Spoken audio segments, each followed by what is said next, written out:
Good afternoon and welcome back to Child Psychology. We are just completing week 7. This is my little intro to week 8. Welcome back.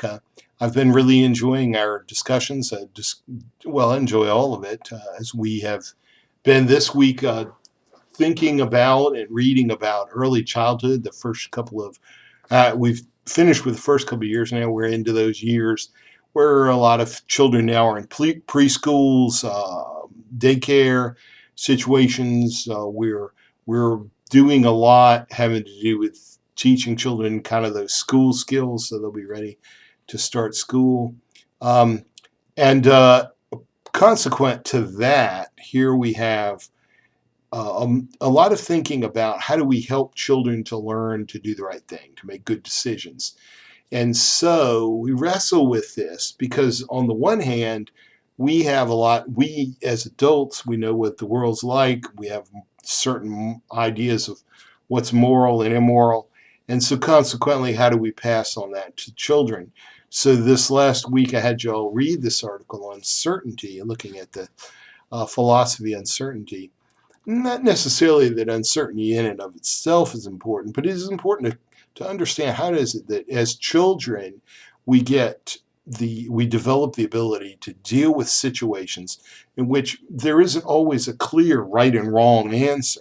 I'm not so much talking about morality as I'm thinking about in situations like you're here as students in school. You learn the textbook, you study for the tests, you get all the fill in the blank kind of stuff, but then you get out there in the real world, and most of the issues that you'll have to deal with are not those which are described in the textbook. So how is it in the psychology of a child that we learn how to deal with these situations?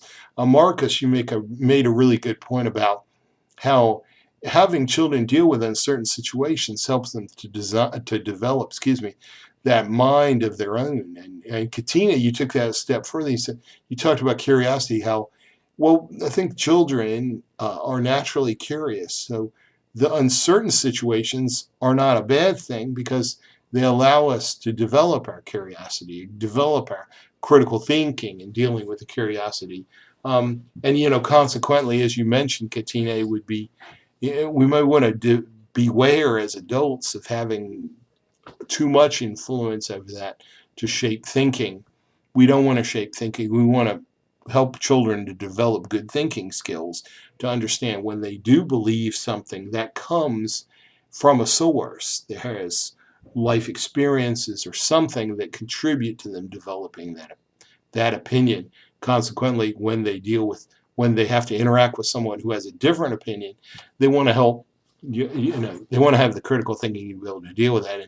And Travis, you said some really good things about that importance of uncertainty and helping us to develop good critical thinking practices and skills.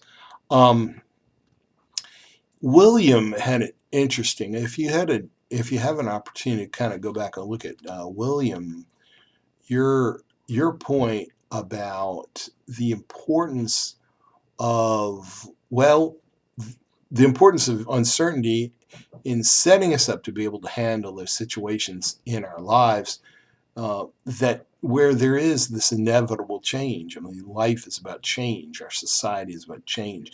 Things are always changing and developing. And so those children who grew up encouraged to tackle situations in which there is uncertainty, they're better able to handle those natural changes in society.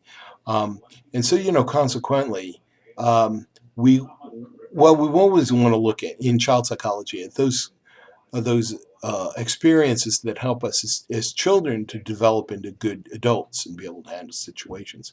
And so I'm going to send y'all off. I hope you have a wonderful week as we are moving into week 8, continuing to look at early childhood and especially those different aspects that help contribute to us being able to get out there in the world and interact and do well. And so I hope you have a great week and take care of yourselves. I'll see you next week.